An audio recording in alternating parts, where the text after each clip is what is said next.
là háo miên rừng ở vậy cứ thôi chỉ một nhung anh thăng chỉ môi mình nó say ban ở vậy tờ lực môn miên ban thôi ở nhung khạc bong nơi cái sả ca rọc quan liền nhung mình toàn ban đo sai chỉ môi nhìn ngày nít bất chỉ là nạc nhung mình đo sai từng rừng cha rừng thay tầng đầu cục ní nơi tin đi đăng hai thạc ngày nít cứ chỉ ngày mùng cô rọc con say con prong lộc bật thiên lục còn tay mình nó khuyên ban ca ní bay chỉ hiên kẹt chốt hiệp ca nơi tin đi trong tiêm tia trầm nạp ảo nhẹ tầng óc ní này dây tờ thà cua thưa bạc nà chỉ cam có sầm nàng bay chỉ trong tiêm tia trầm nạp ảoរបស់លោកប្រធានលោកពិតជាមិនដឹងសមត្ថភាពរបស់ខ្លួនសម្រាប់ខោអាវគេឲ្យបោះចេញទៅក្រៅពេញចេញទៅក្រៅពួកអ្នកទាំងអស់គ្នាជ្រុលពេកហើយបើទោះជាគេមិនមែនជាអ្នកមានទៅជាលោកម្ចាស់ប៉ុន្តែពួកអ្នកទាំងអស់គ្នាមិនអាចសម្រាប់ខោអាវគេតែផ្ដាស់បែបនេះទេគេគ្រាន់តែជាអ្នកក្រធមទៀតតែប៉ុណ្ណោះឆ្កែត្រូវតែនៅក្នុងទ្រុងតែហេតុអ្វីបាននិយាយបែបនេះទាវវូគឺជាមនុស្សប្រុសរបស់កូនតើមើលងាយគេនៅមុខមនុស្សច្រើនបែបនេះតើប៉ាមិនគិតពីកេរ្តិ៍ឈ្មោះរបស់កូនស្រីទេមែនទេមិនមែនកូនមិនទាន់រៀបការទេមែនទេមនុស្សប្រុសពិតប្រាកដរបស់កូនគឺលោកឡាមនុស្សនៅទីណាឆាប់សម្រាប់ខោអាវពួកគេចេញឲ្យអូសចេញក្រៅអញធ្វើអ្វីជប់ភ្លាមទៅឯងកូននឹងមានចិត្តការពារគេទៀតមែនទេត្រូវហើយគេគឺជាមនុស្សប្រុសរបស់កូនកូនមិនត្រឹមការពារគេទេកូននឹងដាច់ទំនាក់ទំនងជាមួយលោកគ្រូសាបាត់ទៀតកូននិយាយម្ដងទៀតទៅមើលឯងមានប៉ាកូនព្រោះតែចង់ល្អឲ្យកូនទេហេតុអ្វីបានជាកូនធ្វើឲ្យប៉ាខឹងបែបនេះព្រោះល្អដល់កូនមែនទេហេតុអ្វីគ្រាន់តែជាការចុះកិច្ចសន្យាមួយក៏ហ៊ានលក់កូនទៅឲ្យគ្រូសាឡាដែរព្រោះកូនទៅបំបែកបំបាក់កូនជាមួយនឹងមនុស្សដែលខ្លួនស្រឡាញ់មិនយកចិត្តទុកដាក់ជាមួយនឹងចិត្តកូនបន្តិចប៉ាព្រៃផ្សាយបែបនេះខ្ញុំមិនមានទៀតក៏បានចាប់ពីពេលនេះទៅខ្ញុំមិនមានទំនាក់ទំនងអ្វីជាមួយគ្រូសាបាត់ទេយើងនឹងមើលថាតើឯងចេញពីគ្រួសារបាច់ហើយទៅតាមអំណុំម្នាក់នេះតើនឹងមានលទ្ធផលបែបណាអ៊ីញៀនអូនមិនបាច់ធ្វើដើម្បីបងចិត្តផ្ដាច់ទំនាក់ទំនងជាមួយគ្រួសារមិនអីទេបងជាអូនក៏ដូចជាខ្លួនឯងពួកយើងខំប្រឹងទាំងអស់គ្នាច្បាស់ណាស់នឹងមានជីវិតល្អប្រសើរជាមិនខានបានបងនឹងខំអស់ពីសមត្ថភាពដើម្បីឲ្យអូនមានក្តីសុខក៏បានអ្នកណាឲ្យបងជាមិត្តភក្តិរបស់ខ្ញុំទៅមិនថាបងសម្រេចបែបណាទេខ្ញុំនឹងតែងតែនៅក្បែរបងក៏បានអ្នកទាំងអស់គ្នាមិនឲ្យតម្លៃខ្ញុំមែនទេនៅទីនោះធ្វើអ្វីឆាប់អូគេចេញទៅអ្នកគ្រប់គ្រងឡាមនេះគឺជារូបភាពរបស់លោកប្រធានលោកដែលគាត់ផ្ញើមកនឹងប្រើក្នុងកម្មវិធីរៀបការនេះ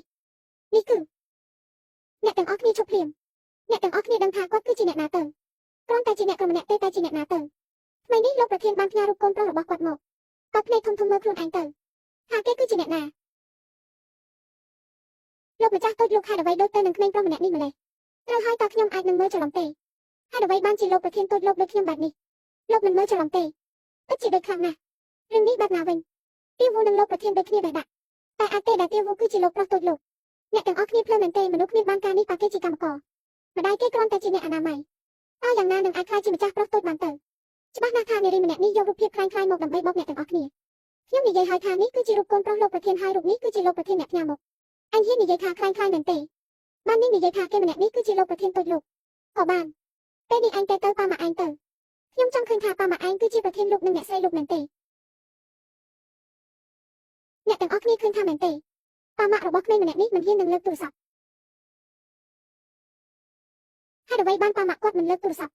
សាក់ទេទៅលោកតាទៅលោកតាច្បាស់ជាដឹងជាមិនខានបានហើយកុំទៅទៀតក្មេងប្រុសកុំសម្ដែងទៀតលោកតារបស់ឯងច្បាស់ជាកំពុងតែរើសអេតចាយនៅទីណាមួយមិនខានអ្នកក្រគឺសុទ្ធតែបែបនេះរឹតតែក៏រឹតតែចង់បានអ្វីដែលខ្លួនឯងមិនមានក្មេងប្រុសរបស់ឯងគ្មានប្រយោជន៍គុំនៅទីនេះអី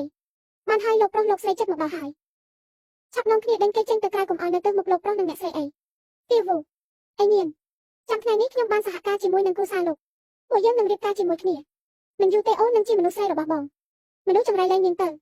ក្មេងចង្រៃនេះនៅមិនទាន់បោះបង់ទៀតមែនទេថ្ងៃនេះយើងនឹងឲ្យឯងដឹងមនុស្សអ្នកក៏ដូចឯងនឹងយើងខុសគ្នាយ៉ាងណាវាយទៅ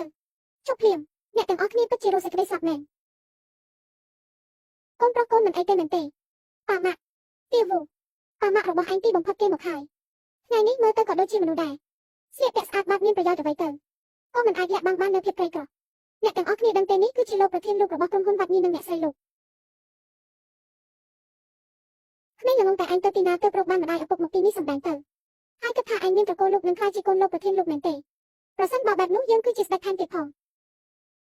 ងតាចាស់ឯងហ៊ានខ្លាញ់បន្លំអត្តសញ្ញាណរបស់លោកបន្តិចទៀតលោកប្រធានលោកនិងអ្នកស្រីមកអ្នកទាំងពីរច្បាស់ជាគ្មានកន្លែងកប់ទេប៉ាម៉ាក់ទៅកូនប្រុសមិនចាំបាច់ភ័យបារម្ភទេថ្ងៃនេះប៉ានឹងការពារកូនគឺជាអ្នកទាំងអស់គ្នាដែលបានធ្វើបាបកូនប្រុសខ្ញុំពិតទេធ្វើបាបវាយ៉ាងម៉េច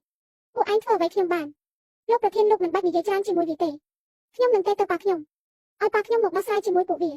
ប៉ានាងមែនទេនាងនិយាយអំពីតាចាស់ដែលជិះកង់កញ្ចាស់ឬហែកចាយនោះមែនទេនាងកំពុងតែឲ្យគេជិះកង់3នោះមកទីនេះវាយខ្ញុំមែនទេខ្ញុំសង្ឃឹមថាបន្តិចទៀតអ្នកទាំងអស់គ្នានឹងសាច់បានដូចពេលនេះលោកប៉ាគ្រូសាឡាបានធ្វើបាបគ្រូសាយើងកូនចង់ឲ្យគ្រូសាឡាបាត់ចេញពីពិភពលោកមួយនេះហ៊ានរករឿងចៅប្រុសយើងប្រមូលផ្ដុំកងទ័ពទាំងអស់ កុំចាត់គ្រួសារឡាចោលដោយគ្មានលក្ខខណ្ឌច្បាស់ហើយ